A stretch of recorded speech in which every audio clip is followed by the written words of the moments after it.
Ok? É verdade. É uma sequência ordenada de intervalos musicais. É absolutamente verdade. Mas qual é a analogia, para a gente pensar numa escala, qual é a analogia que vem mais imediatamente à nossa mente? Tu pode repetir a pergunta? Claro.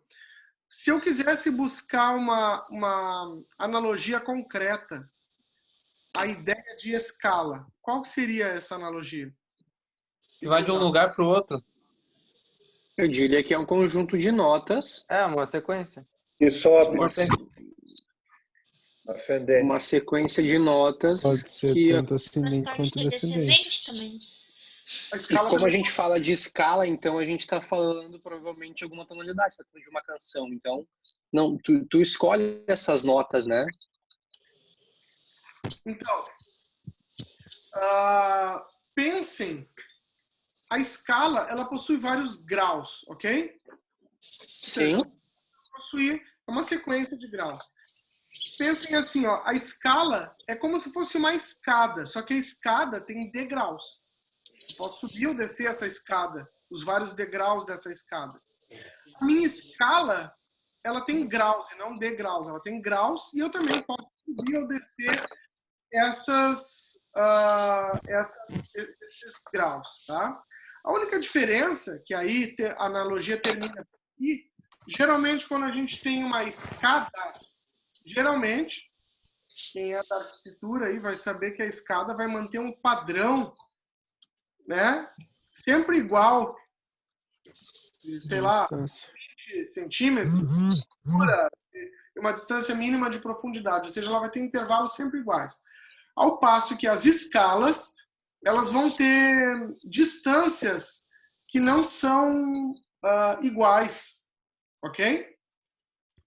Basicamente, quando nós falamos de escalas, nós estamos falando de uma sequência de notas, como o Pi diz, né?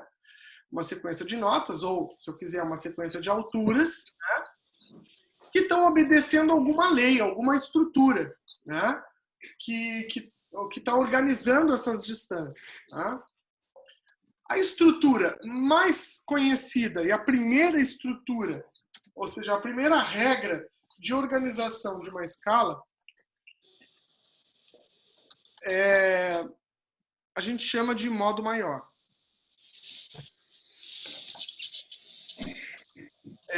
O que significa um modo maior? Agora eu vou fazer uma pequena digressão histórica para a gente entender um pouquinho. Significa.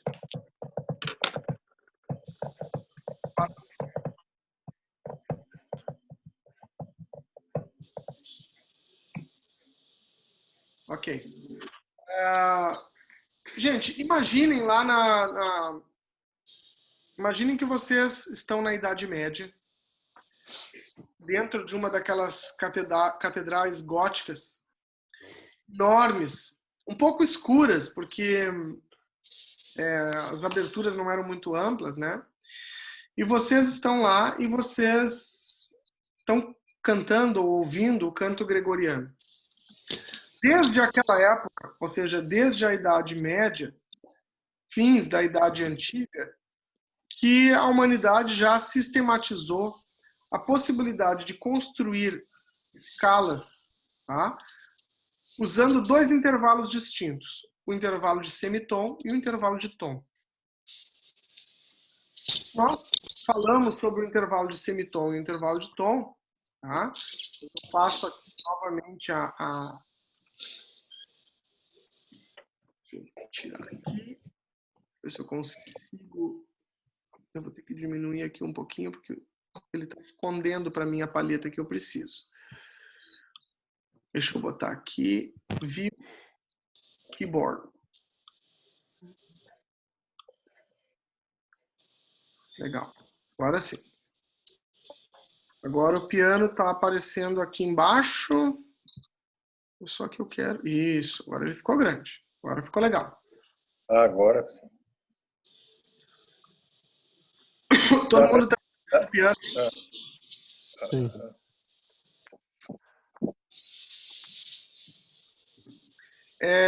Deixa eu só ver aqui por que o áudio do Sibelius não está saindo. Acho que eu tenho que selecionar.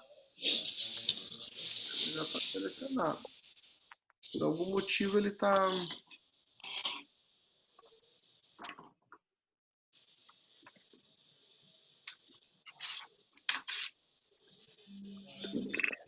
Ok. Eu vou abrir aqui um pentagrama qualquer, só para mim poder explicar isso aqui com vocês enxergando.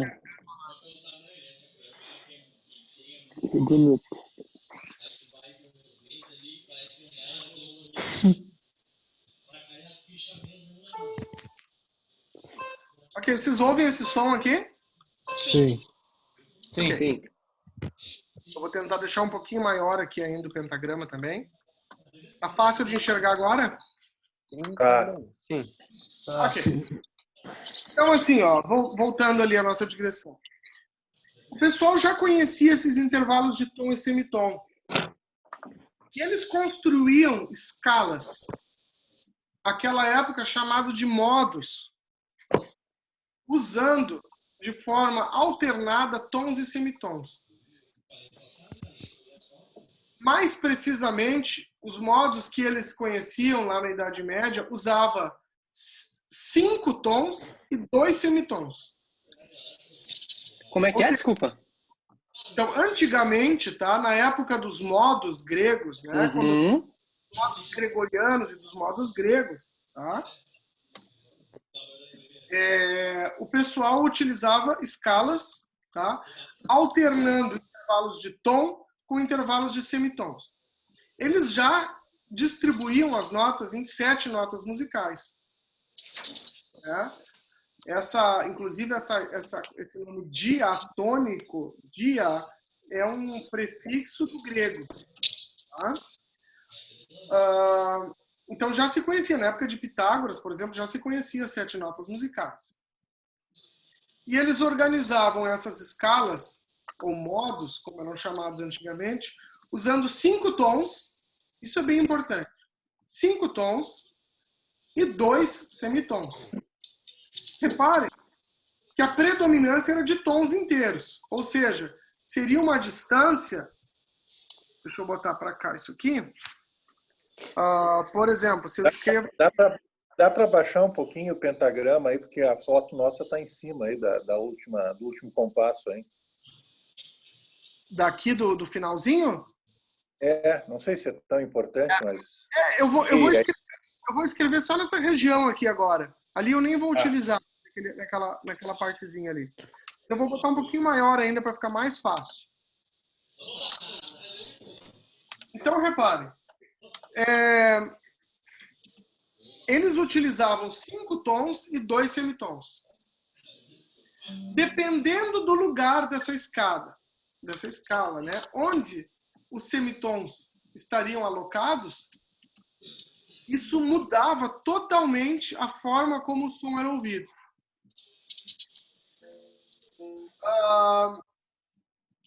Essa história eu vou ter a oportunidade de contar para vocês depois de uma forma mais rica, mas por hora, o que vocês precisam saber? Basicamente, na Idade Média, se usavam 6 modos diferentes, ou seja, eles criavam todo o repertório deles, especialmente o repertório sacro, baseado em 6 escalas, ou seja, em 6 formas de organizar 5 tons e 2 semitons. Tá? E vocês têm livros de teoria, vocês podem abrir um capítulo que fala dos modos gregorianos ou modos eclesiásticos, e vocês vão ver lá o modo jônio, o modo dórico, o modo frígio, o modo lídio, o modo mixolídio, o modo eólio, ok? E basicamente, na verdade, é exatamente isso, são formas de organizar 5 tons com 2 semitons. O lugar onde o semitom está, o grau que eles vão estar nessa escala é o que vai definir o tipo de modo e vai fazer com que aquele modo soe alegre, extrovertido, ou que ele soe introvertido, ou que ele soe mais enigmático, ou que ele soe mais intimista e assim por diante. Ok? De todos esses 6 modos, isso é muito importante isso que eu vou falar, sintam-se à vontade, inclusive, para anotar. De todos esses 6 modos, 2 vingaram até a atualidade. É como se os 6 modos tivessem sido consubstanciados ou resumidos a 2 únicos modos. E em linguagem musical moderna, nós chamaríamos de modo maior e modo menor.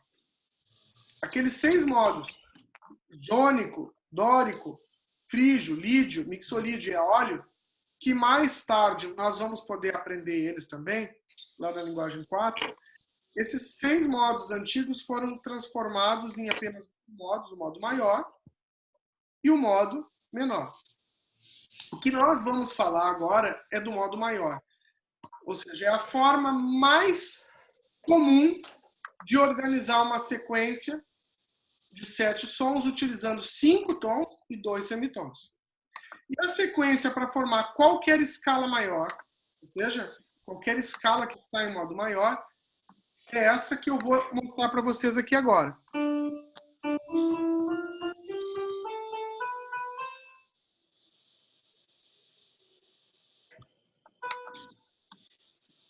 Deixa eu botar mais um dó aqui. Isso. Vocês conseguem enxergar todas as notas que eu escrevi até a que está azul aqui? Ou está em cima da... Ou a coisinha preta está em cima? Sim. Dá pra ver? Tudo certo. Tá. Eu agora, como não me interessa a questão não me interessa o ritmo, tá?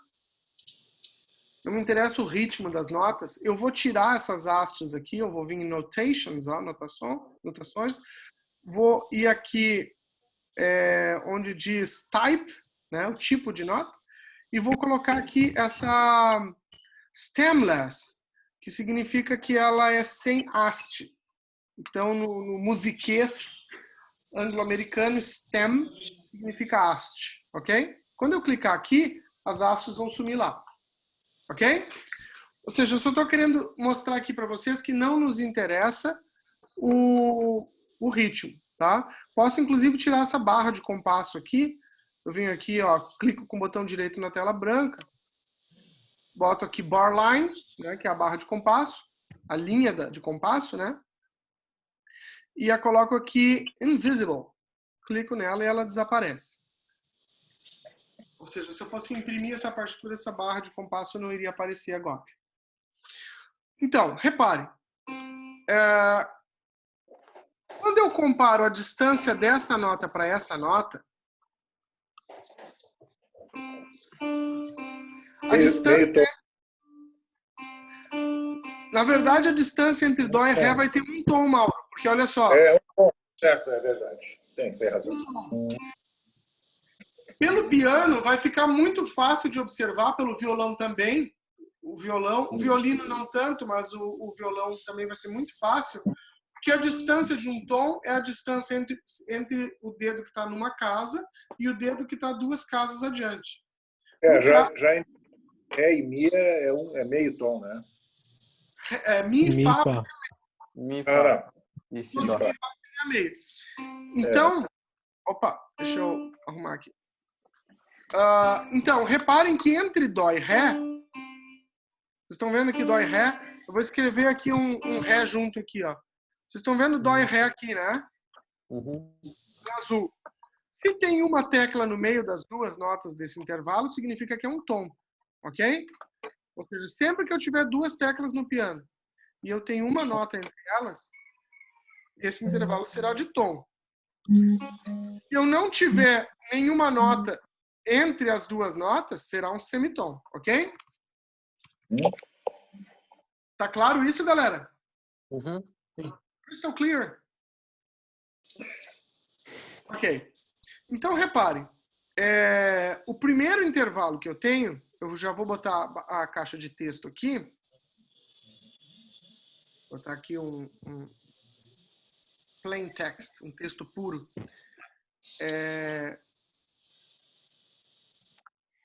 O primeiro intervalo que eu tenho entre Dó e Ré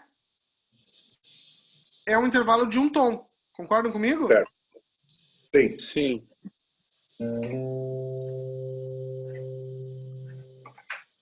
Então, eu vou colocar aqui um T para representar esse tom, ok? Entre dó e ré. Opa, sumiu aqui minha partitura. Vou encontrar ela aqui. Onde é que ele foi? Eu acho que ela desceu lá para baixo. Tava lá em cima agora. Vou ter que ir achando ela aqui.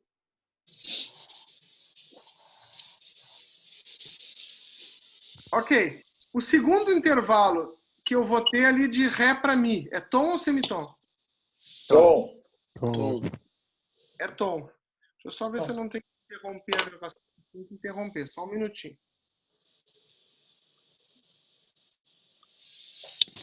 Ele tem que ter 15 minutos ali.